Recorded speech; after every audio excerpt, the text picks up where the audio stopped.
Mercredi 2 octobre 2019, au sommaire de cette édition du journal de la mi-journée sur E-Télé, hier mardi 1er octobre 2019, les membres du gouvernement se sont retrouvés, pas pour un conseil des ministres, mais cette fois-ci pour un séminaire gouvernemental initié et présidé par le chef de l'État lui-même. Un séminaire qui a eu pour objectif de faire le point de la mise en œuvre de certains grands projets du programme d'action du gouvernement. Nous suivrons dans cette édition le commentaire d'Eli Adjeran. Les chantiers ouverts dans certaines communes du Bénin dans le cadre de la réalisation du projet asphaltage connaissent par endroits certains de légers retards. Cette situation combinée à la saison des pluies qui sévit met les populations en difficulté, le constat dans ce journal. Et puis il se tient depuis ce matin à Cotonou un atelier de capitalisation des expériences agricoles à l'aide du drone. Cette réunion de 4 jours des acteurs agricoles vise à mutualiser leur expérience et succès de l'utilisation du drone dans l'agriculture. C'est là les titres de cette édition. Le développement, c'est à suivre.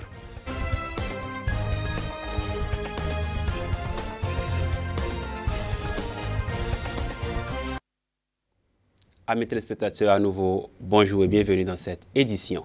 Ouverture ce mercredi 2 octobre 2019 d'un atelier de capitalisation des expériences agricoles à l'aide des drones. Ces échanges qui vont durer 4 jours permettront aux acteurs agricoles présents à cette rencontre de partager leurs expériences et succès de l'utilisation du drone dans l'agriculture.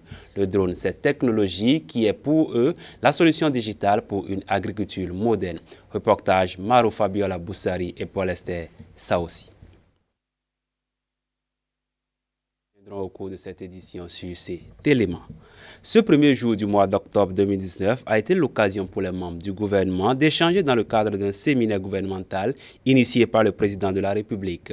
Le président Patrice Talon, par cette initiative, voudrait faire le point de certains projets phares du programme d'action du gouvernement, en l'occurrence le projet Assurance pour le renforcement du capital humain ARCH. Il faut préciser que l'aboutissement de ce projet préoccupe véritablement le chef de l'État qui en a donné le ton. Suivons cet élément de Eli Adjeran pour plus de précision.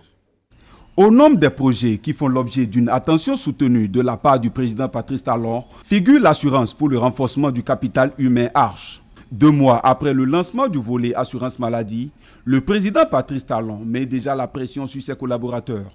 Sa volonté est de voir le projet impacter qualitativement le plus grand nombre de Béninois. Et pour atteindre ces objectifs, un séminaire gouvernemental a été initié ce mardi 1er octobre 2019 afin de faire le bilan à mi-parcours du présent projet. Tous les acteurs intervenant sur le volet du projet ARCH se sont entretenus avec le président Patrice Talon. Au cours de ce séminaire, les problèmes rencontrés depuis le lancement du présent projet ont été analysés et les acteurs, cadres et ministres invités à plus de professionnalisme afin de faire de ce projet une réussite. Au total, 500 personnes sont déjà gratuitement soignées et le chef de l'État insiste sur la généralisation des services de santé. Constitué également de microcrédits, de volets formation et de l'assurance retraite, le projet ARCH est l'un des plus ambitieux projets de protection et de sécurité sociale initié par le gouvernement de la rupture. À travers ce séminaire de 24 heures initié et présidé par le président Patrice Talon, le cap de suivi des projets et programmes du gouvernement est maintenu. Le président de la République l'avait d'ailleurs si bien dit en 2016, plus rien ne sera comme avant. Plus rien ne sera donc comme avant et on le voit chaque jour. Une séance de vulgarisation des tests réglementant le transport routier des personnes et des biens en République du Bénin à l'endroit des acteurs de la chaîne des transports s'est tenue ce vendredi dans la ville de Parakou. L'initiative émane de l'Agence nationale des transports terrestres, ANAT, en collaboration avec le Comité national de facilitation des transports et du transit routier interurbain. Célia Padonou nous en dit davantage. La sécurité des personnes et des biens sur nos axes routiers préoccupe plus d'un. En vue de vulgariser et sensibiliser les transporteurs sur les différents tests qui régissent le transport routier en République du Bénin et dans l'espace UEMOA, l'Agence nationale des transports terrestres a réuni les différents acteurs de la ville de Parakou et environ après ceux de Boycon. Ces derniers ont eu droit à des communications en langue nationale afin de mieux cerner les contours de ce test de loi loi. À travers des questions-réponses, le guide du conducteur routier a été passé au peigne fin pour mettre tous les acteurs au même niveau d'information et de limiter au maximum les contraintes et autres tracasseries liées le plus souvent à la non-maîtrise des tests et réglementations dont les déconvenues sont incalculables à la fois pour les individus, l'économie nationale et le développement en général. Pour clore l'événement, le directeur général de l'ANAT a procédé à la remise du document au représentant du préfet du Borgo pour son relais au Comité national de facilitation des transports et travaux routiers inter-États pour sa vulgarisation intensive. Passons à présent à un tout autre élément. Projet phare du programme d'action du gouvernement, l'asphaltage suit son cours dans les communes du Bénin. Ici à Cotonou, certains chantiers créent des désagréments aux populations. Est-ce une mauvaise foi des entreprises en charge de construction des infrastructures ou le fait des pluies diluviennes et récurrentes de ces derniers mois? Élément de réponse dans ce reportage de Mathilde Sabi, Sandra Kakbo et Silas Zouni.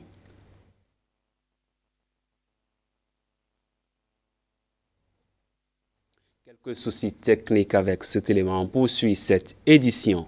1er octobre 1960, 1er octobre 2019. Il y a exactement 59 ans que le Nigeria a accédé à son indépendance. Les Nigériens résidant au Bénin célèbrent l'événement diversement.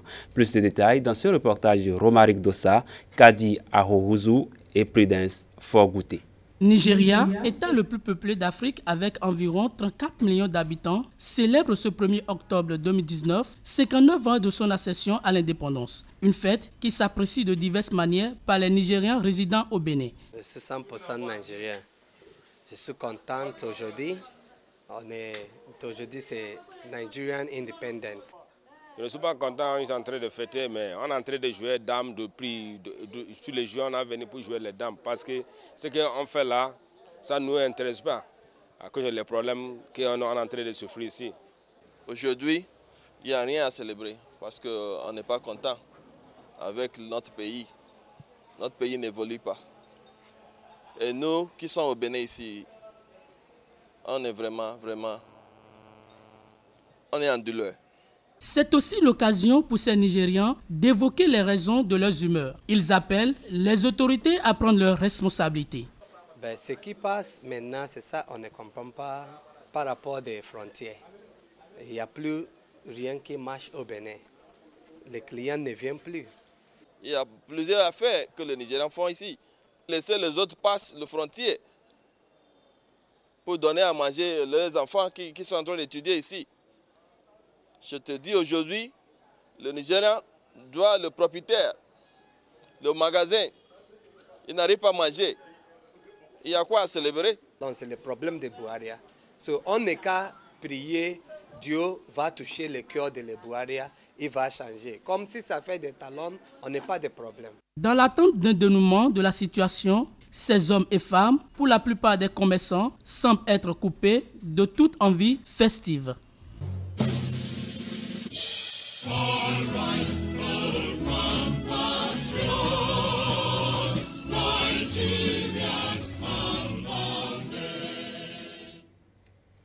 Je l'annonçais en titre, ouverture ce mercredi 2 octobre 2019 d'un atelier de capitalisation des expériences agricoles à l'aide des drones. Ces échanges, qui vont durer 4 jours, permettront aux acteurs agricoles présents à cette rencontre de partager leurs expériences et succès sur l'utilisation du drone dans l'agriculture. Le drone, cette technologie qui est pour eux la solution digitale pour une agriculture moderne. Reportage Maro Fabiola Boussari et Paul Esther Saossi.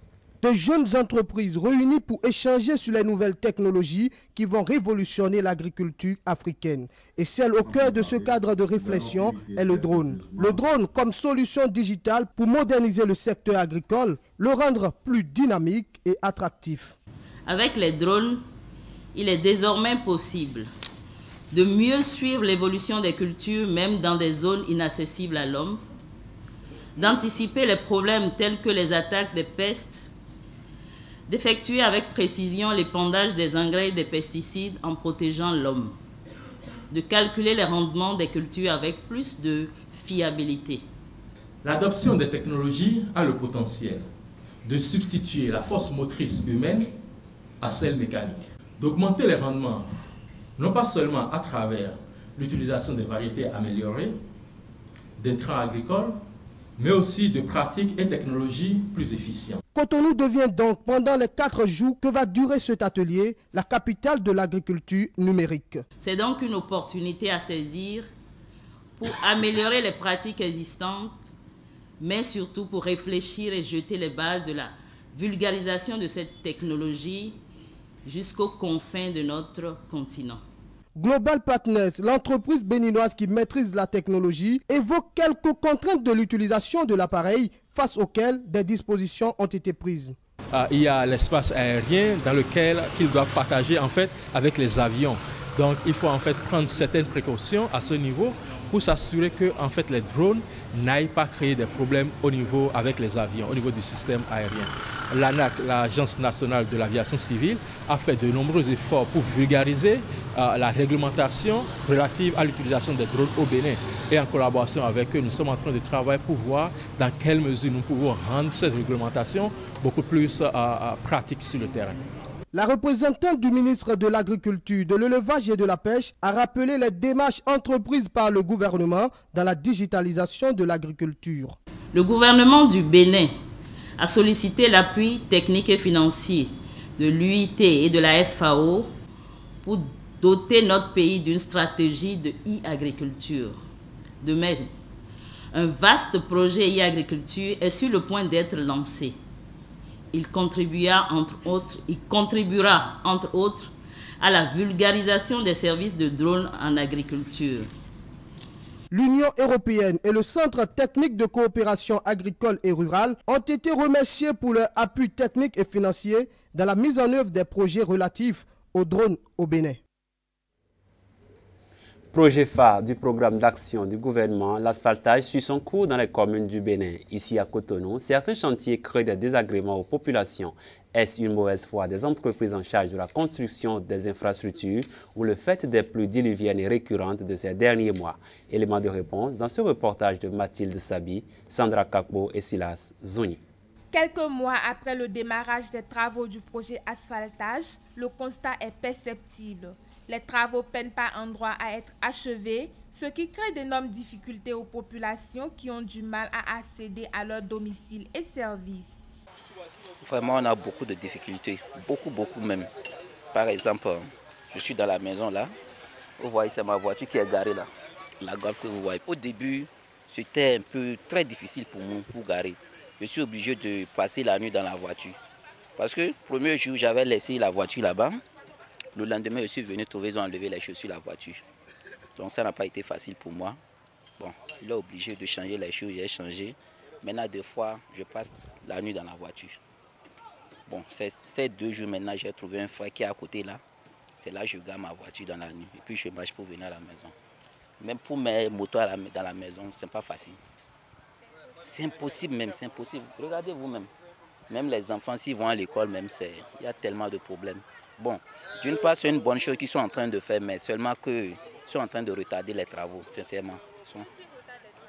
Bon, non, on ne sait pas. Chaque fois, on les voit, ils viennent, ils tournent en disant qu'ils sont en train de travailler.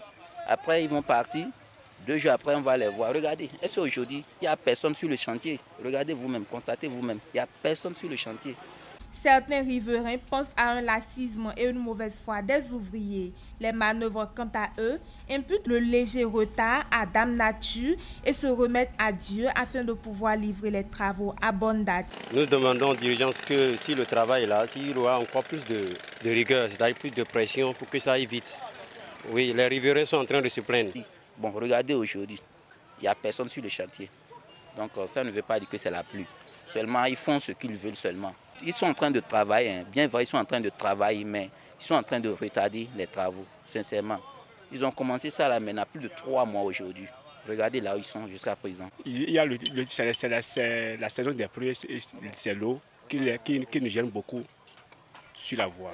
S'il y a le pleuve, on se repose un peu. Si la pluie cesse, on commence. Le temps de délai qu'il nous a donné, le temps arrive là. Si Dieu peut nous aider, qu'on va finir. En dépit des difficultés rencontrées par les populations, ceux-ci reconnaissent tout de même le bien fondé de ce projet initié par le gouvernement afin de faciliter la circulation aux populations et donner un visage beaucoup plus attrayant à la ville de Cotonou, vitrine du Bénin. Oui, l'asphaltage des routes, c'est une bonne idée. C'est aussi le développement du pays.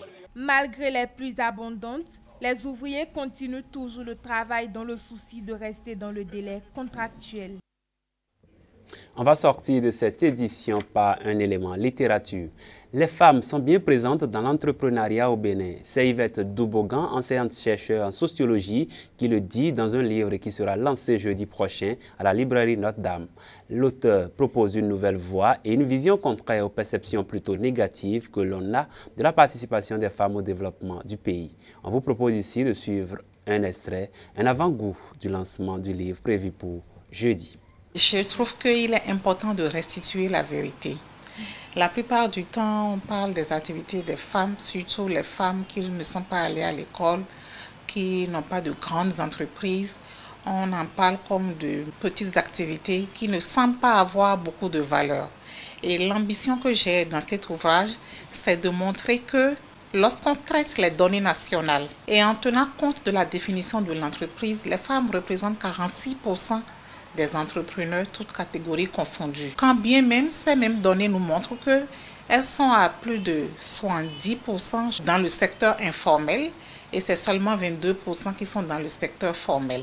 C'est important d'avoir ces informations-là pour relativiser la perception que la communauté a des activités des femmes et de leur contribution à l'économie nationale. Et donc, même si ces données bousculent les avis populaires, moi, je suis d'accord avec ça. Et nous avons vu que plus les femmes sont formées, plus elles vont à l'école et qu'elles sont formées, moins elles entreprennent. Quand on prend l'entrepreneuriat dans sa définition basique. Et donc, c'est surtout les femmes qui ne sont pas allées à l'école, qui ont fait l'alphabétisation ou autres, qui entreprennent le plus. L'exercice d'une activité entrepreneuriale dans le sens de l'entreprise privée dépend du niveau d'éducation, dépend de la situation matrimoniale et du nombre d'enfants dans les ménages. Ça, c'est un deuxième aspect que l'étude a montré. Le troisième aspect qui me semble important, il y en a d'autres, c'est la contribution de ces femmes-là au fonctionnement de leur ménage, au bien-être des membres du ménage. Donc, ce livre nous donne beaucoup d'informations, non seulement sur le vécu des femmes, mais en même temps, nous permettra de laisser tomber certaines perceptions négatives que nous avions par rapport aux activités des femmes au niveau que cela représente pour montrer que même si c'est un niveau micro, ça a son importance dans l'économie du ménage et en même temps dans l'économie nationale. Ce livre est préfacé par le professeur Igué John, qui n'est plus à présenter, qui travaille beaucoup sur les questions du commerce régional, commerce international et surtout sur les questions relatives au secteur informel. Le livre est sorti aux éditions L'Harmattan en mars 2019.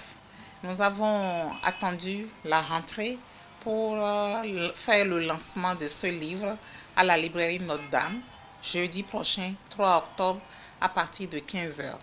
Et pourquoi avons-nous pensé qu'il est nécessaire de faire le lancement de cet ouvrage? Nous avons trouvé que avec le lancement, ça permettra qu'une grande partie de la population, surtout les lecteurs, les élèves, les enseignants, que ce soit au niveau secondaire, au niveau universitaire, et toute personne qui veut s'informer, qui puisse savoir l'existence de ce livre, son contenu. Et donc, nous allons discuter de toutes ces questions et voir quelles sont les difficultés auxquelles elles sont confrontées et quelles sont les recommandations qu'on peut donner à nos gouvernants pour pouvoir mieux prendre en charge leurs défis et enjeux.